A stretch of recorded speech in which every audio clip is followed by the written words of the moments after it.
Good evening everyone. बच्चों, आज मैं आपको पढ़ाने जा रहा हूँ thermo electric effect of current. पिछले एपिसोड में मैंने आपको पोटेंशियोमीटर और उसके यूजेस और उस पे 3 एक्सपेरिमेंट एक्सप्लेन करे थे। मैं ठीक से डिस्क्राइब किया था। आई होप आपको समझ में आया होगा। आज मेरा टॉपिक है thermo electric effect of current. इसमें सबसे पहले आप पढ़ोगे सीबेक इफेक्ट और फिर पढ़ोगे पेल्टियर्स इफेक्ट। ये 2 इम्पॉर्टेंट इफेक्ट होंगे, इस टॉपिक में पढ़ोगे। फिर मैं आपको पढ़ाने जा रहा हूँ chemical effect of electric current, जिसमें आप इलेक्ट्रोलिसिस के बारे में पढ़ोगे, फैराडेज 2 लॉज ऑफ इलेक्ट्रोलिसिस के बारे में पढ़ोगे। और जो इलेक्ट्रोलिसिस होता है वो फिजिकल केमिस्ट्री के साथ कॉमन होता है, लेकिन फिजिक्स में हम लोग रिएक्शन पे फोकस नहीं करते। उसका जो प्रिंसिपल है, उसका जो एप्लीकेशन है, उसी पे फोकस करेंगे। लेकिन फिजिकल केमिस्ट्री में जो कैथोड रिएक्शन और एनोड रिएक्शन होता है उस पर भी फोकस करते हैं। तो बच्चों, चलिए फिर स्टार्ट करता हूँ thermo electric effect of current. And 1.6.1 is Seebeck effect and thermo EMF. इसके बारे में आपको बताने जा रहा हूँ। सो आप ध्यान से देखिएगा, सीरियस रहिएगा, फोकस रहिएगा, आपको समझ में जरूर आएगा। बच्चों, अगर दो डिफरेंट मेटल के वायर्स या रॉड्स को उनके एंड्स पे ज्वाइन कर दिया जाए। सपोज ये metal 1 shown by red colour और ये metal 2 shown by green colour. इनको एंड टू एंड ज्वाइन किया जाए और ये जो जंक्शन से इनको डिफरेंट टेम्परेचर पे मेंटेन किया जाए, तो देखा जा सकता है कि between hot junction and cold junction एक ईएमएफ एस्टेब्लिश हो जाता है। और ईएमएफ एस्टेब्लिश हो जाने की वजह से इस लूप में एक इलेक्ट्रिक करंट एस्टेब्लिश हो जाती है और गैल्वेनोमीटर डिफ्लेक्ट होना शुरू हो जाता है। इस प्रकार से जो ईएमएफ एस्टेब्लिश होता है between hot junction and cold junction, this is called thermo electric EMF. और जो इसमें करंट एस्टेब्लिश होती है इधर एंटी क्लॉकवाइज और क्लॉकवाइज, इसको हम लोग कहते हैं thermo electric current. Thermo electric current का डायरेक्शन कैसे डिसाइड होगा, उसके लिए एक थर्मो इलेक्ट्रिक सीरीज होती है, वो मैं आपको एक्सप्लेन करूँगा। फिलहाल अगर फर्स्ट मेटल एंटीमनी है, सेकेंड मेटल बिस्मथ है, तो इसमें जो करंट का डायरेक्शन इस्टेब्लिश होता है वो ऐसे होता है, from antimony to bismuth through cold junction, from antimony to bismuth via cold junction. I mean इसमें एंटी क्लॉकवाइज करंट इस्टेब्लिश होती है, गैल्वेनोमीटर डिफ्लेक्ट होना शुरू हो जाता है। और इस प्रकार से हॉट जंक्शन और कोल्ड जंक्शन के बीच में जो ईएमएफ एस्टेब्लिश होता है, इसको हम लोग कहते हैं थर्मो इलेक्ट्रिक ईएमएफ। जो करंट एस्टेब्लिश होते हैं इसको कहते हैं थर्मो इलेक्ट्रिक करंट। बच्चों, ये तो फिनोमिनन हो गया, इसमें कुछ फॉर्मुलेशंस भी हैं, वो आपको मैं सिखाने जा रहा हूँ। और इस कंप्लीट फिनोमिनन में जो इफेक्ट है, this was discovered by Seebeck, that is why this is known as Seebeck effect also.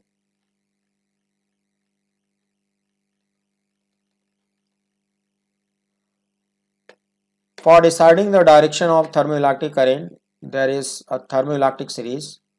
Seebeck ने मेटल्स को अरेंज किया एक सीरीज में। कैसे किया, इसका सीक्वेंस ऐसे होगा बच्चों, S B A S F E C D, full form आप जानते होगे केमिस्ट्री में, F E iron, C D cadmium, Z N zinc, C U copper, तो ये फुल फॉर्म आपको पहले से पता होगा। देन ए यू गोल्ड को बोलते हैं, A G M O S N P B A L Hg, Mn, Pt, Pd, CO, Ni constantan and last one is Bi, that is bismuth. उसके बाद बच्चों ये सीक्वेंस में जब आप सीरीज लर्न कर लेते हो तो जब भी आप एक थर्मोकपल बनाओगे दो मेटल को लेकर तो करंट का डायरेक्शन कैसे डिसाइड करोगे? बच्चों करंट का डायरेक्शन होता है from earlier metal to the latter metal via cold junction. I mean suppose आपने थर्मोकपल बनाने के लिए इसमें से दो मेटल सेलेक्ट किया, एक आयरन है दूसरा निकेल है।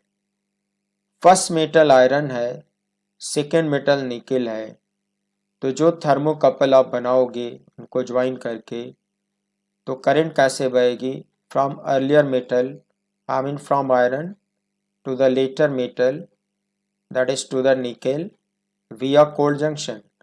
कोल्ड जंक्शन से होकर आयरन की ओर से करंट बहेगी निकेल की तरफ कोल्ड जंक्शन से होकर।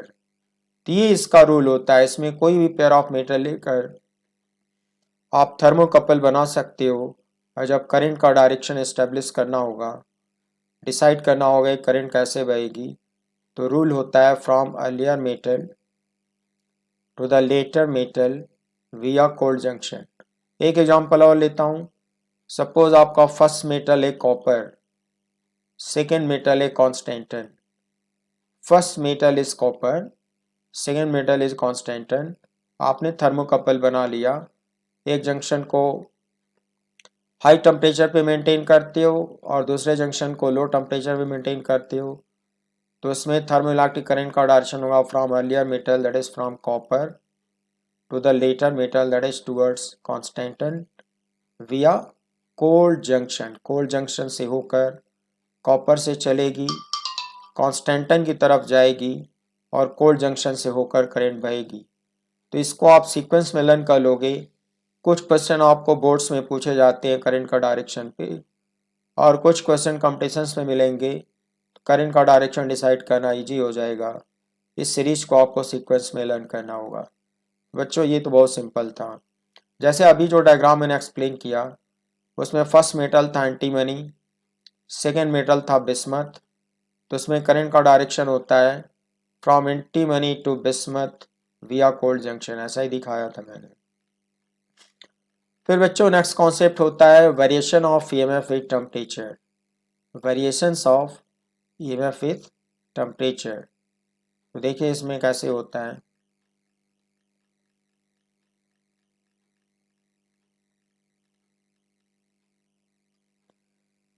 थर्मोइलेक्ट्रिक ईएमएफ और टेम्परेचर के बीच में जो वेरिएशन होता है उसको सीबेक ने एक इक्वेशन से डिसाइड किया है और लैब में एक्सपेरिमेंट करके इस इक्वेशन को उसने डिस्कवर किया है। Thermoelectric EMF E equals A theta plus B theta square. बच्चों इसमें इसको ग्राफ को एक्सप्लेन करते वक्त कोल्ड जंक्शन का टेम्परेचर 0 पे मेंटेन किया गया है, स्मॉल ए को पॉजिटिव कांस्टेंट माना गया है, स्मॉल बी को नेगेटिव कांस्टेंट माना गया है, तब ये फार्मूला वर्क करेगा। बच्चों इसमें इस फार्मूले में स्मॉल ए पॉजिटिव कांस्टेंट है, स्मॉल बी नेगेटिव कांस्टेंट है। Theta is the temperature of hot junction and temperature of cold junction is maintained at 0, and this is thermoelectric EMF between hot junction and cold junction। बच्चों मैंने आपको graph बहुत detail में पढ़ाया, आपको याद आ रहा होगा किस तरह का जो फंक्शन होता है वो पैराबोलिक होता है। पैराबोलिक होता है, बीटा नेगेटिव कांस्टेंट है, भले से इसको प्लस भी लिखा हुआ है लेकिन न्यूमेरिकल वैल्यू इसकी नेगेटिव मानी गई है। स्मॉल ए एक पॉजिटिव कांस्टेंट है, तो ये प्रोजेक्टाइल मोशन की तरह एक पैराबोला बनेगा। बच्चों इसमें ग्राफ जब हम लोग एनालाइज करेंगे तो जैसे जैसे हॉट जंक्शन का टेम्परेचर इंक्रीज करोगे थर्मोइलेक्ट्रिक ईएमएफ पहले इंक्रीज होता है पैराबोलिकली, फिर पर्टिकुलर टेम्परेचर के लिए ये मैक्सिमम हो जाता है, उसके बाद थर्मोइलेक्ट्रिक ईएमएफ डिक्रीज होता है, फिर ज़ीरो होता है, उसके बाद ये नेगेटिव होना शुरू हो जाता है।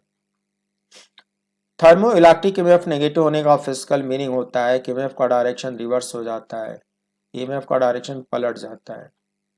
बच्चों सेवेक ने डिफाइन किया कि हॉट जंक्शन के जिस टेम्परेचर के लिए थर्मो इलेक्ट्रिक ईएमएफ मैक्सिमम होता है, that temperature of hot junction is called neutral temperature, and temperature of hot junction at which thermoelectric EMF becomes zero for the second time, that is called inversion temperature. Hot junction के जिस temperature पर thermoelectric EMF दोबारा zero होगा, उस temperature को inversion temperature कहा गया। बच्चों इन्वर्जन इसलिए क्योंकि जब थीटा को थीटा आई से ग्रेटर करना शुरू करोगे तो थर्मोइलेक्ट्रिक EMF रिवर्स हो जाता है, नेगेटिव हो जाता है। तो ये ग्राफ पैराबोलिक है बच्चों, और ये जस्ट लाइक प्रोजेक्टाइल मोशन जैसे मैकेनिक्स में पढ़े हो उसी के जैसा पैराबोला है, और ये सिमेट्रिक पैराबोला होता है, सेंटर के रिस्पेक्ट में सिमेट्रिक होता है। मैं डिराइव करके दिखाऊंगा। I mean the gap between 0 and theta N exactly equals gap between theta N and theta I. मैं प्रूफ करके दिखाऊंगा कि थीटा एन माइनस 0 का जो गैप है और theta I minus theta N का जो गैप है, ये दोनों गैप एग्जैक्टली इक्वल होता है। और इस डायग्राम में जो थीटा एन न्यूट्रल टेम्परेचर होगा उसका जस्ट डबल होता है इन्वर्जन टेम्परेचर। बच्चों ये उसका इक्वेशन है जो सेबेक ने डिस्कवर किया है। Thermo electric EMF E equals a theta plus b theta square. Here a is positive constant and b is negative constant माना गया है। कोल्ड जंक्शन का टेम्परेचर 0 मेंटेन किया है। थीटा को कहा गया theta is the temperature of hot junction. अब मैं इस ग्राफ के एनालिसिस करता हूँ differentiating D by d theta. First derivative निकालो a प्लस 2b थीटा। इसका मतलब ये हुआ कि फर्स्ट डेरिवेटिव अगर 0 होगा तो मैक्सिमम मिनिमा की पोजीशन आएगी। At theta equals theta N को कहते हैं neutral temperature. Theta N is neutral temperature for the thermocouple. EMF is a maximum, that is d by d theta is 0। मैंने आपको कर्टेसिंग टेक्निक में कैलकुलस में पढ़ाया था कि अगर किसी पर्टिकुलर क्रिटिकल पॉइंट पर कोई फंक्शन मैक्सिमम होता है तो उस फंक्शन का फर्स्ट डेरिवेटिव 0 आता है।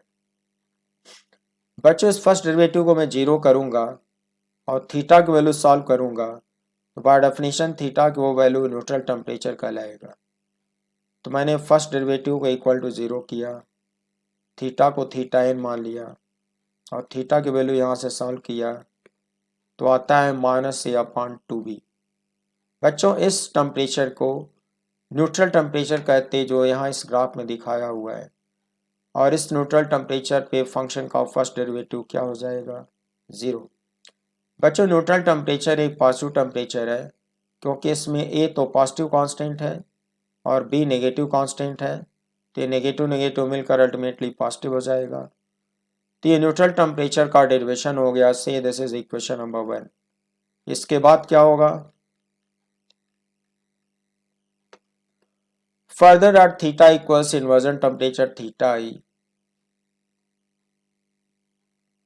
EMF equal 0। आपने ग्राफ में देखा बच्चों, थीटा को इंक्रीज करूंगा बढ़ाते बढ़ाते जब वो इन्वर्जन टेम्परेचर के बराबर कर दूंगा तो थर्मो इलेक्ट्रिक EMF फिर से हो जाएगा 0। तो इसमें जो पैराबोलिक इक्वेशन है, थीटा को थीटा आई पुट कर दो और ई को 0 पुट कर दो, थीटा आई को कॉमन ले लो, थीटा आई की वैल्यू सॉल्व करो तो थीटा आई की वैल्यू आती है -a/b। से इक्वेशन नंबर 2। आपने देखा बच्चों कि ये इन्वर्जन टेम्परेचर है, b नेगेटिव है और ये नेगेटिव नेगेटिव मिलकर पॉजिटिव हो जाएगा। ये इन्वर्जन टेम्परेचर न्यूट्रल टेम्परेचर का जस्ट डबल है, आप देख कंपेयर कर सकते हो। From equation 1 and equation 2 we can have this relation that theta equals to theta N, ऐसा आपने देखा। इसमें सेकंड केस बनाइए, case 2। If the cold junction temperature theta C is positive, बच्चों थीटा से पॉजिटिव भी हो सकता है depending upon nature of thermocouple. Theta C किसी के लिए पॉजिटिव होता है, किसी के लिए जीरो होता है और किसी के लिए नेगेटिव भी होता है। तो मैंने माना कि सपोज थीटा सी पॉजिटिव है, स्मॉल ए पॉजिटिव है, बी स्टिल नेगेटिव है, देन थर्मो इलेक्ट्रिक ईएमएफ का फॉर्मूला चेंज हो जाता है। बच्चों तब थर्मो इलेक्ट्रिक ईएमएफ का फॉर्मूला मिलता है इक्वल से into theta minus theta C plus B into theta minus theta C का होल स्क्वायर। बच्चों ये इसमें थीटा सी को कांस्टेंट माना जाएगा, कांस्टेंट यूनिक माना जाएगा। Temperature of hot junction theta इसको वेरिएबल माना जाएगा, तो ये अभी भी पैराबोलिक इक्वेशन कहेंगे। Theta is the temperature of hot junction. तो ये इक्वेशन कह रहा है बच्चों कि जब थीटा की वैल्यू थीटा सी पुट करी जाएगी, थीटा सी यहाँ भी पुट करी जाएगी, तो फर्स्ट टर्म भी जीरो हो जाएगा, सेकेंड टर्म भी जीरो हो जाएगा, ई की वैल्यू जीरो आएगी। हमने ग्राफ को बनाते वक्त जब थीटा को थीटा सी के बराबर रखा जाएगा, टी की वैल्यू जीरो आएगी, और जब हॉट जंक्शन का टेम्परेचर मोर देन थीटा सी बढ़ाते जाओगे। तो इस ग्राफ में दिखता है कि पहले थर्मोइलेक्ट्रिक ईएमएफ इंक्रीज होता है, किसी पर्टिकुलर टेम्परेचर पे मैक्सिमम होता है, उस करस्पॉन्डिंग टेम्परेचर को हम लोग फिर से कहेंगे न्यूट्रल टेम्परेचर। और जब थीटा को न्यूट्रल टेम्परेचर से ज़्यादा इंक्रीज करोगे तो फिर थर्मोइलेक्ट्रिक ईएमएफ डिक्रीज होता है, और एक पर्टिकुलर थीटा पर ये दोबारा से जीरो हो जाता है, और इस टेम्परेचर को हम लोग कहते हैं inversion temperature. And obviously this is temperature of hot junction. तो जब temperature of hot junction theta E के बराबर होगा तो यहाँ इन्वर्जन होगा, इसके बाद ईएमएफ नेगेटिव हो जाता है, मतलब डायरेक्शन रिवर्स हो जाता है, और इस इन्वर्जन टेम्परेचर पे ईएमएफ फिर से जीरो हो जाता है।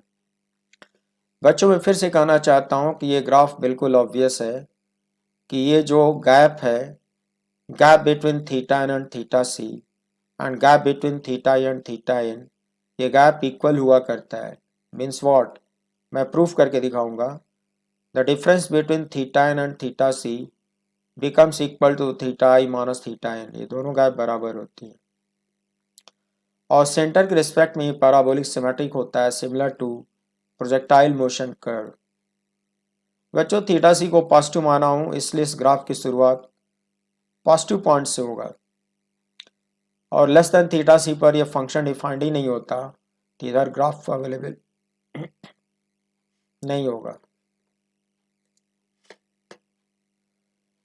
डिफ्रेंशिएटिंग, बच्चों इस इक्वेशन को डिफ्रेंशिएट करो, D by d theta differentiate करो, ए कांस्टेंट है बाहर आ जाएगा, थीटा का थीटा के रिस्पेक्ट में डिफरेंशियल 1 आएगा, थीटा सी कांस्टेंट है 0 आएगा।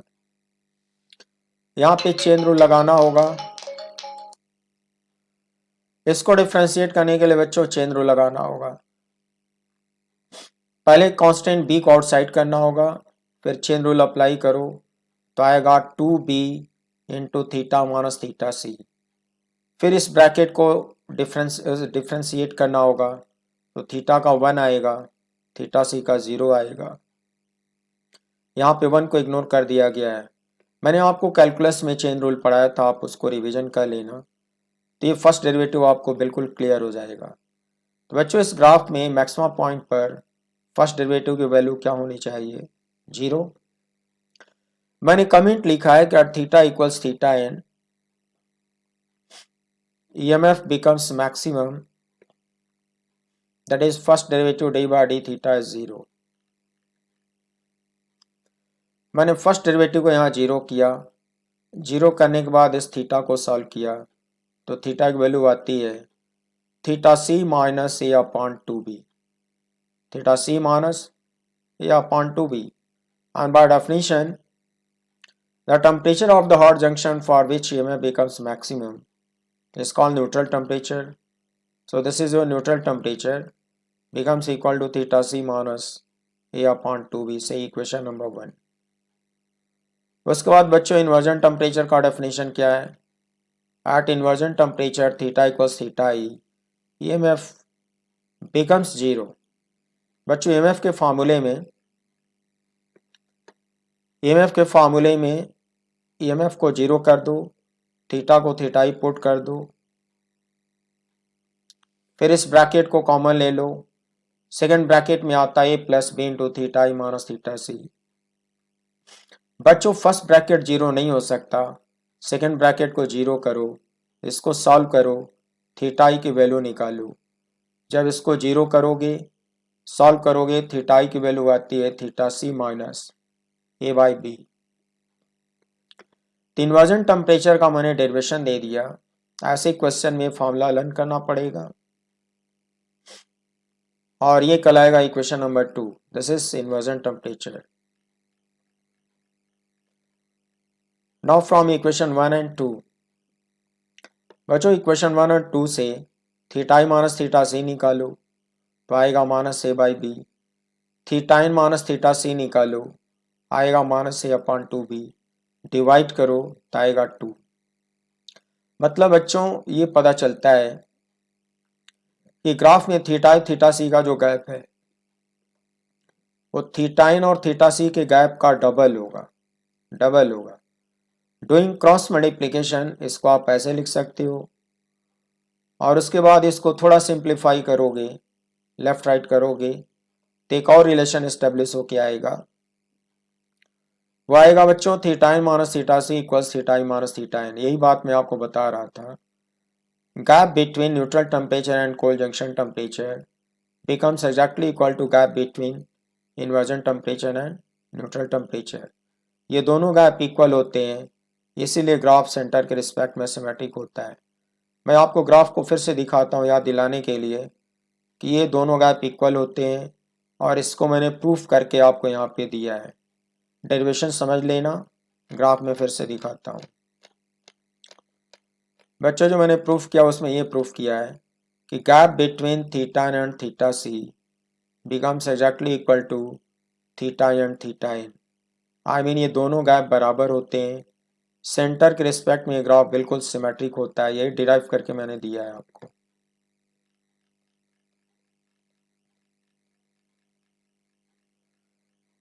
बच्चों इसके बाद नेक्स्ट टॉपिक होगा इसमें थर्मो इलेक्ट्रिक पावर पी। कैसे डिफाइन करोगे thermo electric power P? The rate of change of thermo EMF with respect to temperature of the hot junction is called thermoelectric power. It is also called Seebeck coefficient and is denoted by capital S. बच्चों rate of change of thermoelectric EMF with respect to temperature of hot junction को calculus में कैसे लिखा जाएगा? D by d theta. तो d by d theta को ही thermoelectric power कहते हैं। बच्चों ये थर्मोइलेक्ट्रिक पावर जरूर है, मगर मैकेनिक्स की तरह इसका ऐसा होने एक वाट कतई नहीं होगा। यहाँ से आएगा वोल्ट, यहाँ से आप डिग्री केल्विन ले लोगे, वोल्ट पर केल्विन आएगा, ये वाट में नहीं आएगा। और इसी को सीबेक कोएफिशिएंट भी कहते हैं, डिनोटेड बाय कैपिटल एस। तो ये हम लोग थोड़ी देर पहले डिफ्रेंशिएट करे थे, फॉर्मूला आता है प्लस 2b थीटा। बच्चों इसको लिखते वक्त ये माना गया है कि is a positive constant, b is a negative constant and theta से 0। This is case 1। मैंने इस कंडीशन को केस 1 बनाया और सीबेक कोएफिशिएंट एस और थर्मोइलेक्ट्रिक पावर पी का डेरिवेशन दिया a प्लस 2b थीटा। बच्चों इस पे सिंगल पावर है, ये डिपेंडेंट वेरिएबल है, थीटा इंडिपेंडेंट वेरिएबल है। तो थीटा पे single part, d by d theta पे सिंगल पार्ट। बच्चों आप अच्छे से ग्राफ आपको पढ़ा चुका हूँ, D by d theta versus theta के बीच में जो ग्राफ आएगा वो लीनियर आएगा, क्योंकि सिंगल सिंगल पार्ट दिख रहा है। स्ट्रेट लाइन आएगा, वाई एक्सिस पे पॉजिटिव इंटरसेप्ट होगा, इसको ग्रेडियंट ऑफ स्ट्रेट लाइन बोलते हो, ग्रेडियंट और स्लोप बोलते हो। बीटा को नेगेटिव माने हो तो स्लोप नेगेटिव होगा। एक ऐसी स्ट्रेट लाइन जिसका वाई एक्सिस पे इंटरसेप्ट स्मॉल ए होगा और जिसका स्लोप नेगेटिव होगा। बच्चों नेगेटिव स्लोप का मतलब ये लाइन पॉजिटिव डायरेक्शन से एंटी क्लॉकवाइज जो एंगल बनाएगी वो मोर देन 90 बनाएगी, ऐसा आपको दिख भी रहा होगा। फिर आपको मैंने ऊपर जो फर्स्ट ग्राफ एक्सप्लेन किया था वहाँ पे बताया था कि जब थीटा की वैल्यू न्यूट्रल टेम्परेचर हो जाती है तो फर्स्ट डेरिवेटिव की वैल्यू क्या आती है? 0। डी बाई डी थीटा की वैल्यू थीटा एन पे 0 आएगा, तो स्ट्रेट लाइन इस पॉइंट से पास करेगी और उसके बाद जैसे जैसे थीटा को बढ़ाते जाओगे स्ट्रेट लाइन नेगेटिव साइड में चली जाएगी और जब थीटा की वैल्यू थीटा हो जाएगी तो ये ग्राफ सिमेट्रिक होता है। आई मीन जितनी हाइट आपको यहाँ ओरिजिन पे मिलेगी उतनी ही डेप्थ यहाँ थीटाई पे मिलेगी।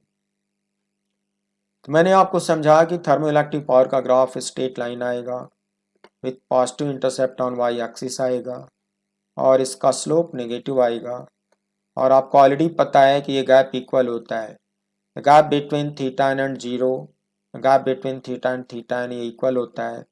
ये दोनों ट्रायंगल कॉन्ग्रुएंट होंगे, बिल्कुल कॉन्ग्रुएंट होंगे। इसकी हाइट प्लस ही होगी तो इसका डेप्थ माइनस ही होगा।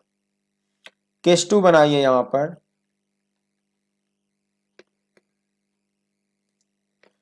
बच्चों केस 2 में केस लिया गया है small a is positive constant, small b is still negative constant but theta c is positive. इस बार कोल्ड जंक्शन का टेम्परेचर पॉजिटिव लिया गया है। तो इसमें जो सेकेंड पैराबोलिक इक्वेशन था उसको डिफ्रेंशिएट करोगे तो थर्मोइलेक्ट्रिक पावर और सिविक कोएफिशिएंट का फॉर्मूला आएगा d by d theta equals A plus two B into theta minus theta C. ये बच्चों पहले भी करके दिखा चुका हूँ। याद रखना कि ये थीटा का लीनियर एक्सप्रेशन है, इस पे सिंगल पावर है। D by d theta variable है, इस पे सिंगल पावर है। तो इन दोनों के बीच का ग्राफ फिर से स्ट्रेट लाइन आएगा। लेकिन याद रखना कि इसका जो डोमेन होगा theta greater than theta C domain के लिए डिफाइन होगा। ये I mean less than theta C पर ये डिफाइन नहीं होगा तो लेस देन थीटा सी पे ग्राफ अवेलेबल नहीं होगा। इस ग्राफ की शुरुआत थीटा सी से होगी तो जब थीटा की वैल्यू थीटा सी पुट करोगे बच्चों तो ये डिफरेंस जीरो आएगा और डी बाई डी थीटा की वैल्यू स्मॉल ए आएगी। आई मीन जब थीटा की वैल्यू थीटा सी आएगी तो उस पॉइंट पर जो डी बाई डी थीटा होगा उसकी वैल्यू स्मॉल ए आएगी। आई होप आप समझ रहे होगे। फिर इस कोएफिशिएंट को हम लोग स्ट्रेट लाइन का स्लोप और ग्रेडियंट बोलेंगे। बी को नेगेटिव माने हो तो इस स्ट्रेट लाइन का स्लोप नेगेटिव आएगा। आई मीन स्ट्रेट लाइन, ये स्ट्रेट लाइन पॉजिटिव डायरेक्शन से एंटी क्लॉकवाइज जो एंगल फॉर्म करेगी वो मोर देन 90 होगा जैसा कि दिख रहा है। फिर ये स्ट्रेट लाइन नेगेटिव साइड में जाएगी, थीटाई पे ला के इसको रोक दिया जाएगा। और ये ऑलरेडी आप जान चुके हो कि जो गैप होता है between theta and theta C and between theta and theta N, ये दोनों गैप इक्वल होते हैं तो ये दोनों ट्रायंगल फिर से कॉन्ग्रुएंट आएंगे और ये हाइट जो होगी वो स्मॉल ए होगी। वो आपको मैंने इक्वेशन से बता दिया। So this was case 2 and the graph is linear. बच्चों इसके बाद होता है इस चैप्टर में पेल्टियर इफेक्ट। पेल्टियर इफेक्ट दरअसल the Peltier effect is the reverse phenomenon of Seebeck effect. The electrical current flowing through the junction connecting two metals will emit or absorb heat per unit time at the junction to balance the difference in the chemical potential of the two materials. इसका meaning ये हुआ बच्चों, इसको बोला गया है reverse phenomenon of the Seebeck effect. इसका meaning समझाने जा रहा हूँ। इसका मीनिंग ये होगा कि अगर दो मेटल को एंड टू एंड ज्वाइन करा जाए, जैसे कि ये फर्स्ट जंक्शन हो गया, ये सेकंड जंक्शन हो गया, और इसमें इलेक्ट्रिकल करंट किसी बैटरी से फ्लो कराई जाए। बच्चों इस लूप में मैंने एक बैटरी लगा रखी है तो बैटरी नेचुरली क्या करेगी, अपने पॉजिटिव टर्मिनल से करंट को पुश करेगी तो इसमें एंटी क्लॉकवाइज करंट इस्टेब्लिश हो जाएगी। तो पेल्टियर ने ये पाया एक्सपेरिमेंट करके कि अगर हम लोग एक थर्मोकपल बनाएं दो मेटल का और उसमें हम लोग किसी बैटरी से करंट सर्कुलेट कराएं तो एक जंक्शन पे हीट लिबरेट होने लगती है और दूसरे जंक्शन पे हीट अब्जॉर्ब होने लगती है और जितनी हीट यहाँ अब्जॉर्ब होगी एग्जैक्टली उतनी ही हीट यहाँ पे लिबरेट होगी सो दैट एनर्जी कंजर्वेशन का प्रिंसिपल सेटिस्फाई रहेगा। तो जब हीट एब्जॉर्ब होने लगती है बच्चों तो एक जंक्शन अपने आप कूलर होने लगता है, आई मीन ठंडा होने लगता है, और दूसरा जंक्शन हॉट होने लगता है, आई मीन वहाँ टेम्परेचर इंक्रीज होना शुरू हो जाता है। एक जंक्शन पे हीट अब्जॉर्ब होती है, वो कोल्ड जंक्शन की तरह बिहेव करने लगता है। दूसरे जंक्शन पे हीट लिबरेट होने लगती है, उसका टेम्परेचर इंक्रीज होने लगता है, वो हॉट जंक्शन की तरह बिहेव करने लगता है। लेकिन उसके लिए थर्मोकपल लेना होगा और किसी बैटरी से इलेक्ट्रिक करंट सर्कुलेट करानी होगी। बच्चों, इसी इफेक्ट को पेल्टियर इफेक्ट बोलते हैं and this is called reverse phenomenon of Seebeck effect. बच्चों, यहाँ पे एक फार्मूला भी होता है जो कि मैं आपको बताना चाहूंगा।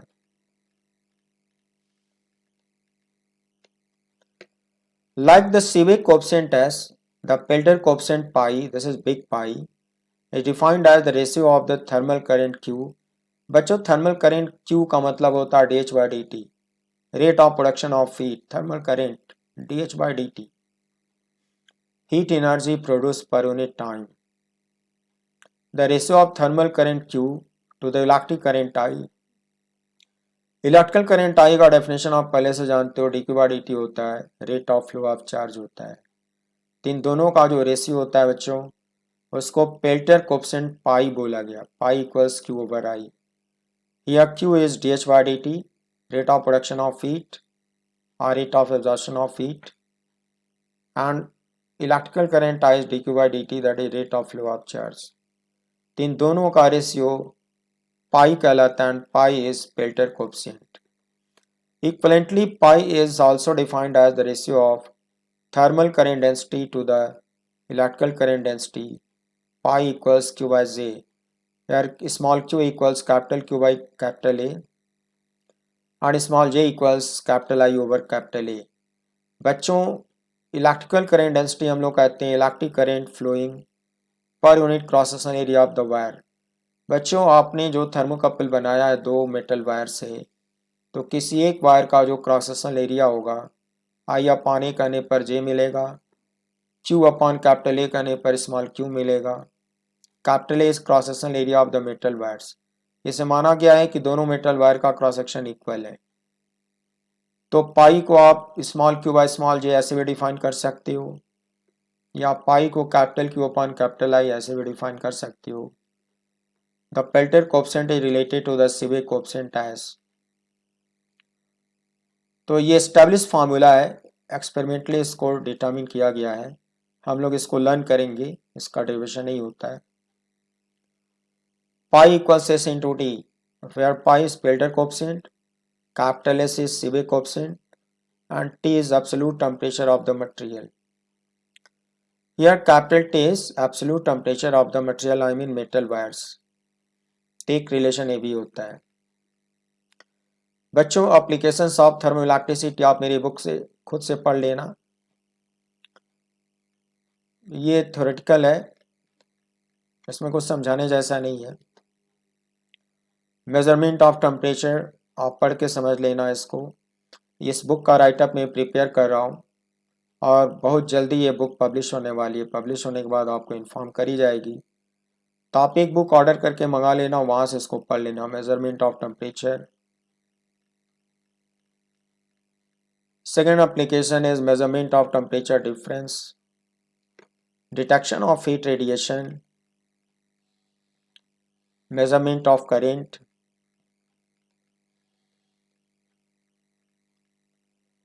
Thermoelectric refrigerator and generator. तो बच्चों, ये जो एप्लीकेशन पार्ट है थ्योरेटिकल है, इसको आप खुद से पढ़ के समझ सकते हो। जो एनालिटिकल और डेरिवेशंस होते हैं उस पर मैं फोकस करता हूँ। अब इसमें नेक्स्ट टॉपिक होगा केमिकल इफेक्ट ऑफ करेंट, ये मैं आपको पढ़ाने जा रहा हूँ। केमिकल इफेक्ट ऑफ करेंट क्या होता है, इसमें आप इलेक्ट्रोलिसिस के बारे में पढ़ोगे। So first point is classification of liquids. On the basis of the electric behavior, the liquids can be classified into three categories. First one is electrolytes. So how to define electrolytes? The liquids which allow the current to pass through them and also dissociate into ions on passing the current through them are called electrolytes.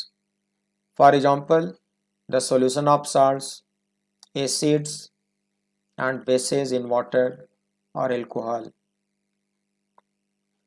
तो बच्चों, electrolyte बहुत popular term होता है, chemistry में भी आप पढ़ते हो, या आपको बेहतर समझ में आ रहा होगा। Second classification of liquid is good conductors. These are those liquids which allow the current to pass through them but do not dissociate into ions. For example, mercury, a liquid metal at ordinary temperature. ऐसे liquid ion में dissociate नहीं होते लेकिन electric current को आसानी से पास होने देते हैं. Like liquid metal, that is mercury. Mercury is best example for good conductors. Insulators, these are those liquids which do not allow current to pass through them. ये ऐसे लिक्विड होते हैं जो करंट को पास नहीं होने देते. For example vegetable oil and distilled water. Distilled water pure water H2O होता है, फॉर्म में नहीं होता. वो इंसुलेटर की तरह बिहेव करता है. वेजिटेबल ऑयल एवियानिक फॉर्म में नहीं होता, ये भी इंसुलेटर कहलाता है. मेरा इंटरेस्ट इलेक्ट्रोलाइट में है. Different terms of electrolysis. Electrolysis में डिफरेंट टर्म्स होते हैं. First one is electrolysis. So how to define electrolysis? The process of liberation of gaseous matter or deposition of metals at cathode and anode. On passing the electric current through an electrolytic solution is called electrolysis. Got it? बच्चों आप ये सब chemistry में भी पढ़े हो, इसमें कोई नई चीज़ नहीं है. देन इलेक्ट्रोलाइट, अभी अभी मैं आपको इलेक्ट्रोलाइट के बारे में पढ़ाया, तो ये तो आपको समझ में आता ही है. Then electrodes. Third term is electrodes. These are two metal plates which are partially dipped in electrolyte for passing the current through the electrolyte. Metal की दो प्लेट होती हैं जो इलेक्ट्रोलाइटिक सॉल्यूशन में पार्सली डिप्ड होती हैं और किसी बैटरी को कनेक्ट करके इलेक्ट्रोलाइटिक सॉल्यूशन में इलेक्ट्रिक करंट पास कराया जा सकता है, तो इसको इलेक्ट्रोड बोलते हैं. So we have two electrodes, they are called anode and cathode. How to define this anode? The electrode connected to the positive terminal of the battery is called anode. How to define cathode? The electrode connected to the negative terminal of the battery is called cathode. The current flows through the electrolyte from anode to cathode. बच्चों अभी मैं diagram से समझाऊंगा. जब आप current pass कराओगे electrolytic solution में तो कैसे बहेगी, फ्रॉम एनोड टू कैथोड उसका डायरेक्शन होगा. Then fourth term, ions. So how to define these ions? The charged constituents of the electrolyte which are produced on passing the current are called ions, and these are anions and cations. Cations are positive ions. जो ion positive होते हैं उसको cation बोलते हैं, जो ion negative होते हैं उसको एनायन बोलते हैं. सिंपल है ये. एक इलेक्ट्रोलाइटिक सॉल्यूशन में इलेक्ट्रोलाइट जो होता है वो ब्रेक हो जाता है between cations and anions. Then fifth term is voltameter.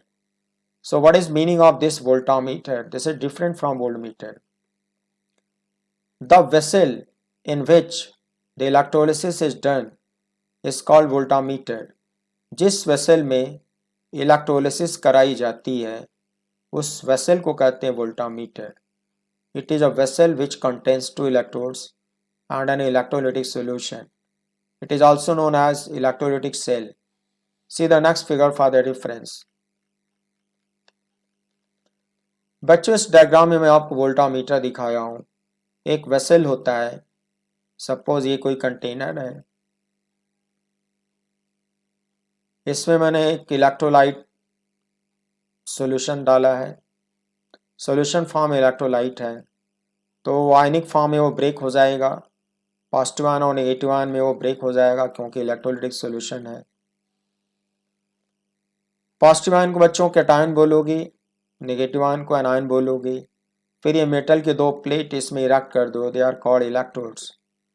इन दोनों इलेक्ट्रोड के बीच में बैटरी जोड़ दो. पॉजिटिव टर्मिनल से जो प्लेट कनेक्टेड होती है that is called anode.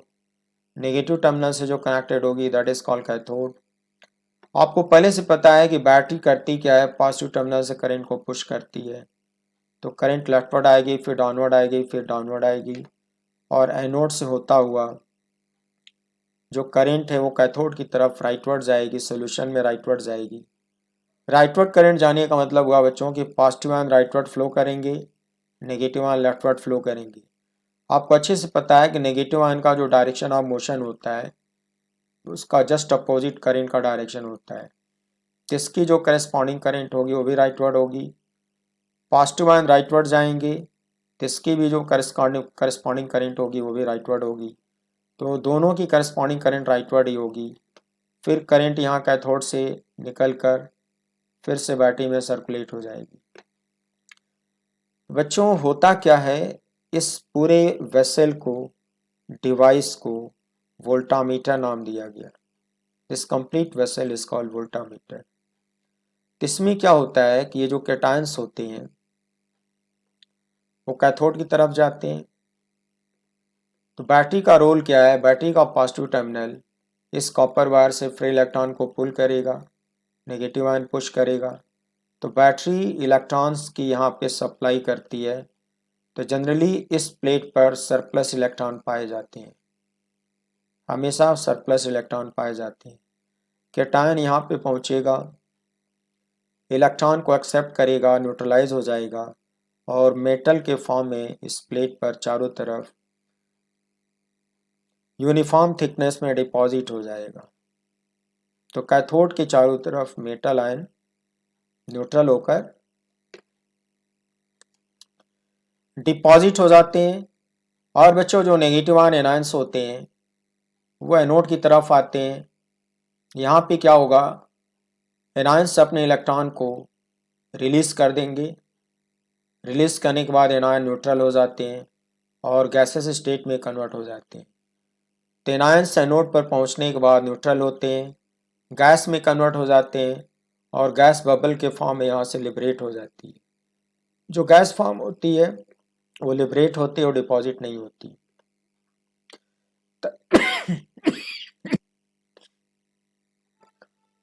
Anode पर गैसेस लिबरेट होती हैं और गैसेस को कलेक्ट करने के लिए एक इन्वर्टेड वेसल ऊपर लगाया जाता है, जो डिटेल में आप केमिस्ट्री में पढ़ते हो, फिजिक्स में उतना डिटेलिंग नहीं करी जाती है। और जो कैटायन से यहाँ मेटल के फॉर्म में डिपॉजिट हो जाती है। This complete phenomenon is called electrolysis.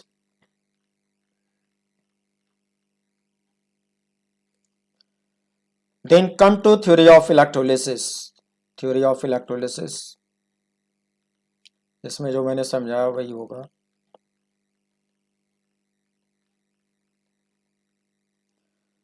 इसमें होगा cathode reaction.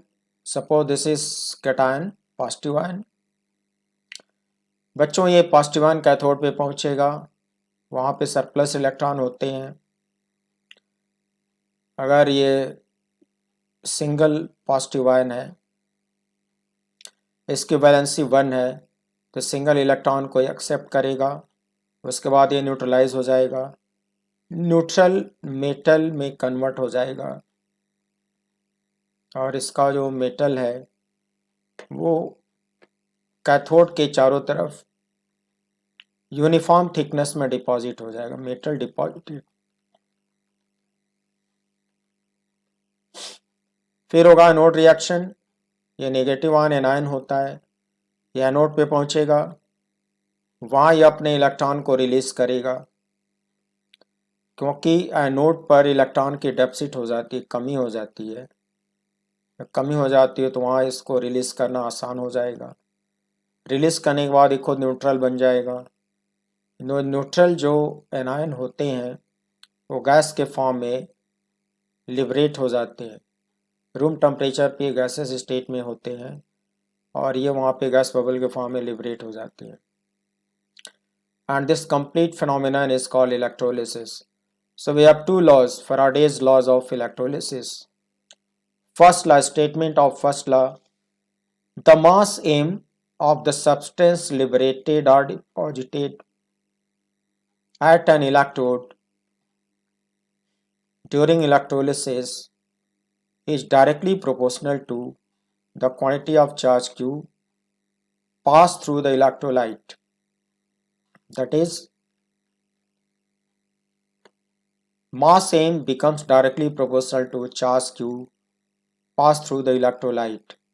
Rm equals Zq. Say equation number 1. So here what is Z? Z is a constant of proportionality and is called electrochemical equivalent, short form ECE. Electrochemical equivalent of the substance. So electrochemical equivalent her substance के लिए बच्चों अलग अलग होता है, इसलिए इसको universal constant नहीं बोलते. सब्सटेंस टू सब्सटेंस जेड की वैल्यू चेंज होती है. Same equals Z Q. This is Faraday's first law where Z is called electrochemical equivalent of the substance. And if constant electric current I flows for a time t, अगर आप solution से constant current flow कराते हो T time के लिए, तो जो charge Q होगा उसका मैग्नीट्यूड क्यू इक्वल्स टी फार्मूले से फाइंड कर सकते हो. लेकिन बच्चों ये फार्मूला तभी यूज होगा जब करंट कांस्टेंट होगी. अगर करंट वेरिएबल है तो फिर क्यू निकालने के लिए इंटीग्रेट करना होगा. फिर लिखा जाएगा integral I d t. Q equals integral I d t limit t1 to t2. और अगर आई कांस्टेंट है तब आप क्यू को आई टी लिख सकते हो.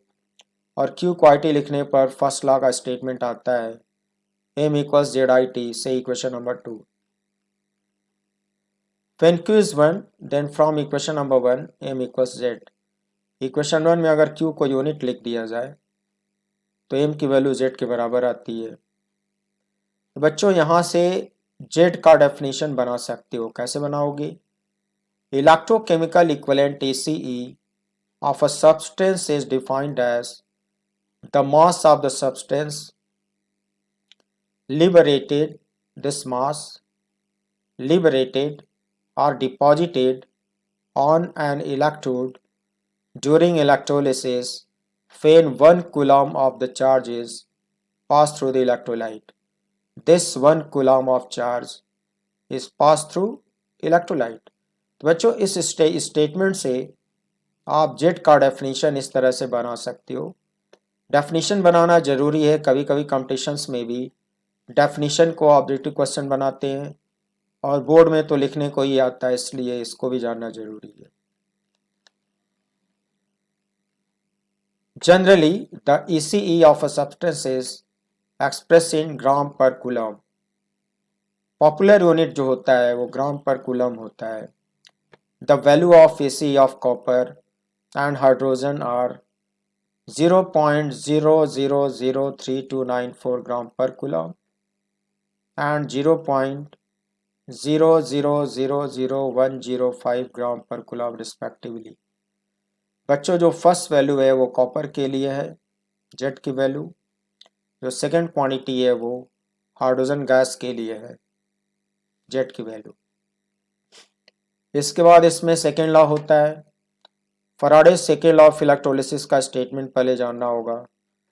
When the same amount of charge is passed through various electrolytic solutions,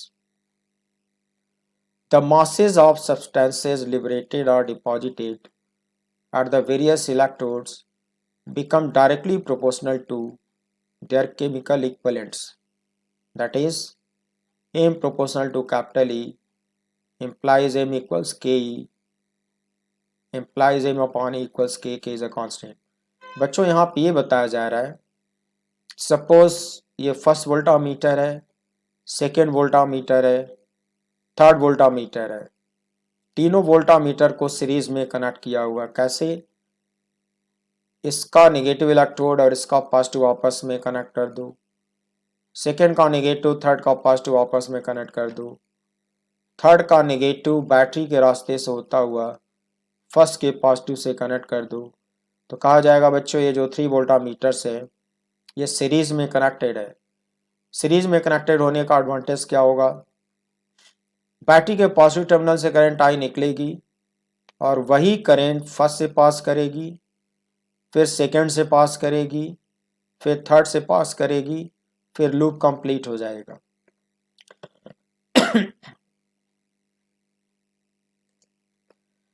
जब तीनों वोल्टामीटर से सेम करंट पास करेगी तो किसी गिवन टाइम इंटरवल में सेम अमाउंट ऑफ चार्ज पास करेगा. तो ऐसा करने से तीनों वोल्टामीटर से सेम अमाउंट ऑफ चार्ज पास करेगा. फॉर सम टाइम, कुछ देर के लिए। तो डिफरेंट इलेक्ट्रोड पे डिफरेंट सब्सटेंस या तो डिपॉजिट होंगे या तो लिबरेट होंगे। माना कि ये फर्स्ट एनोड है, इस पे M1 ग्राम जो गैस है वो लिबरेट हुई और इस पर M2 ग्राम जो मेटल है वो डिपॉजिट हुआ है। M3 ग्राम कोई गैस यहाँ पे लिबरेट हुई, M4 ग्राम कोई मेटल यहाँ डिपॉजिट हुआ, M5 ग्राम गैस यहाँ लिबरेट हुई, M6 ग्राम मेटल यहाँ डिपॉजिट हुआ। तो इसमें ये बताया जा रहा है कि at a particular electrode the amount of substance deposited और liberated becomes directly proportional to chemical equivalent of that substance। बच्चों, केमिकल इक्विवेलेंट को केमिस्ट्री में इक्विवेलेंट वेट बोलते हैं, यानी कि जिस सब्सटेंस का मास डिपॉजिट या लिबरेट होगा उसी सब्सटेंस का जो इक्विवेलेंट वेट होगा उसकी ये डायरेक्टली प्रोपोर्शनल होगा। इक्वल करने पर एक प्रोपोर्शनलिटी कांस्टेंट आएगा। तो एक जनरल फार्मूला बन जाता है, the ratio of M and capital E becomes constant. और बच्चों, ये जो कांस्टेंट होता है ये सब्सटेंस के नेचर पे डिपेंड नहीं करता। ये कांस्टेंट जो के की वैल्यू है वो हर एक सब्सटेंस के लिए सेम होता है, हर एक सब्सटेंस के लिए सेम होता है, इसलिए इसको यूनिवर्सल कांस्टेंट तुम कर सकती हो। The ratio of M and equivalent weight becomes K, that is a constant, that is universal constant.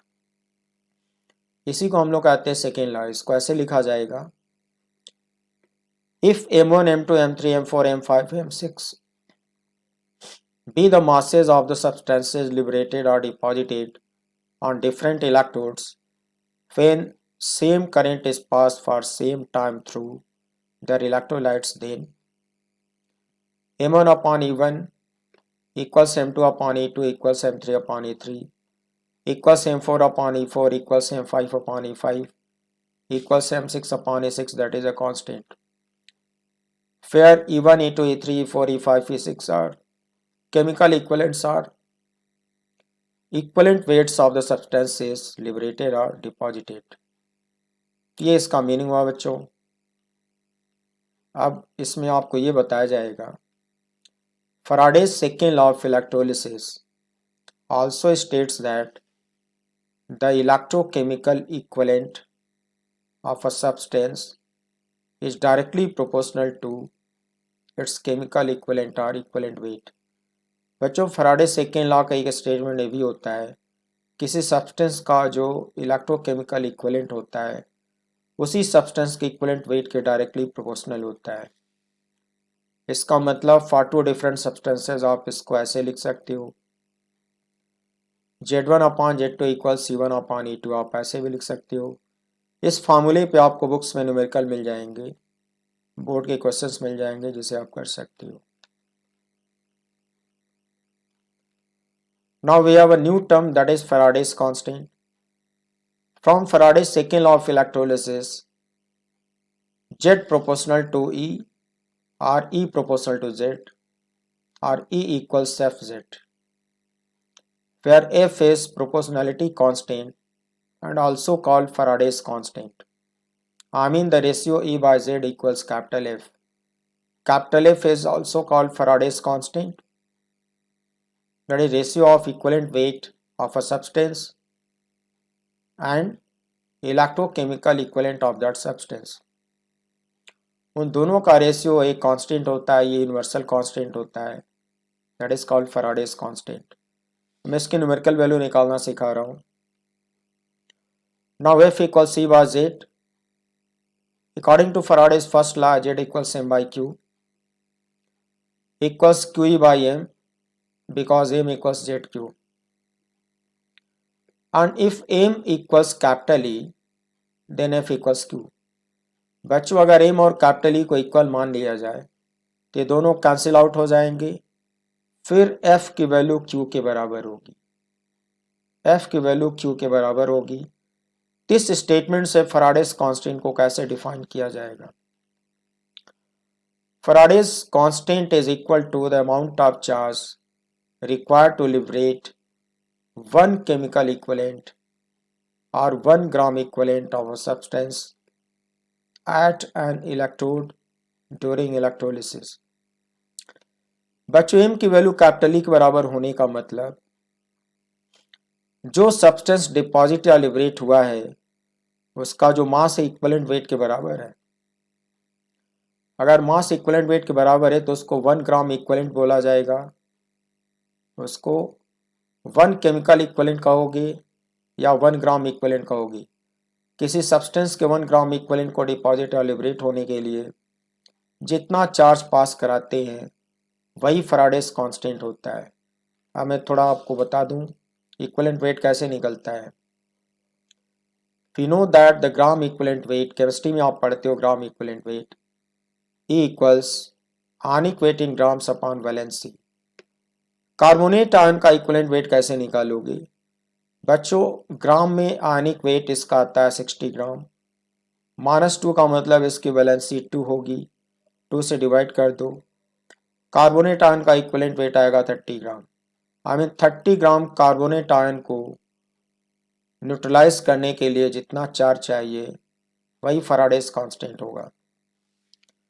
Sulphate ion का इक्विवेलेंट वेट कैसे निकालोगे? सल्फेट आयन का ionic weight 96 grams upon 2 that is 48 gram. Ag plus का equivalent weight, इसकी valency 1 है,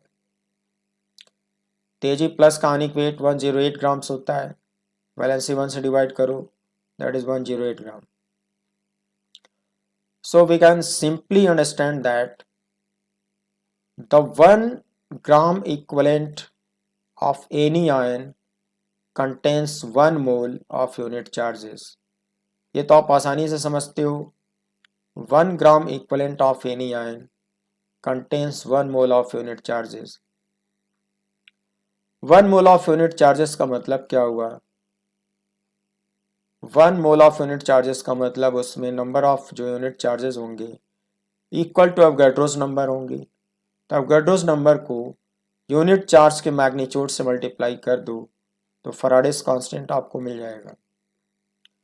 I mean capital F equals Na into E। Na is Avogadro's number, that is 6.023 into 10 power 23 into 1.602 into 10 power minus 19। ये electronic charge होता है। बच्चों solve करने पर यह आता है 96,488.7 coulomb per gram equivalent. Round figure में इसको कहा जाता है 96,500 कूलम पर ग्राम इक्विवेलेंट। फिर Na is what? Avogadro's number and small is electronic charge। सो बच्चों आज टाइम ज़्यादा हो रहा है इसलिए इस एपिसोड को मैं यहीं पे कंप्लीट करता हूँ। और नेक्स्ट एपिसोड में मैं आपको पढ़ाने जा रहा हूँ determination of resistance G of a galvanometer by half deflection method and to find its figure of merit की। बच्चों ये बहुत इंपॉर्टेंट टॉपिक है। इस टॉपिक पर बहुत सारे कॉम्पिटिशन्स में क्वेश्चन पूछे जा रहे हैं और जेई मेन में तो बहुत सारे क्वेश्चन इस पे इधर 5 सालों में पूछ दिए गए। इस मेथड को भी, इसका डेरिवेशन, इसकी एनालिसिस समझनी जरूरी है। तो नेक्स्ट एपिसोड में मैं इसको एक्सप्लेन करूंगा determination of resistance G of a galvanometer by half deflection method and to find its figure of merit की। इस टॉपिक को एक्सप्लेन करने के बाद मैं आपको कुछ इस चैप्टर पे अच्छे अच्छे न्यूमेरिकल्स कराऊंगा और वो सारे न्यूमेरिकल्स कभी न कभी कॉम्पिटिशन्स में पूछे हुए हैं और वो सब बोर्ड के लिए भी इम्पोर्टेंट होती है। तो नेक्स्ट एपिसोड में न्यूमेरिकल्स होंगे और हाफ डिफ्लेक्शन मेथड आपको डिस्क्राइब करके मैं बताने जा रहा हूँ। तो आई होप आज आपको मैंने जो कुछ भी बताया वो आपको समझ में आया होगा। और अगर एक बार में समझ ना आए बच्चों, वीडियो को आप 2 और 3 बार देखोगे, सीरियसली वॉच करोगे तो बातें समझ में आएंगी, जरूर समझ में आएंगी। बहुत टफ नहीं है, ये बहुत सिंपल है। आपने देखा इसमें बहुत ज़्यादा मैथ भी इस्तेमाल नहीं हुआ है। तो इस एपिसोड को मैं यहीं पे कंप्लीट करता हूँ और इतनी देर तक पेशेंस के साथ मेरे साथ बने रहने के लिए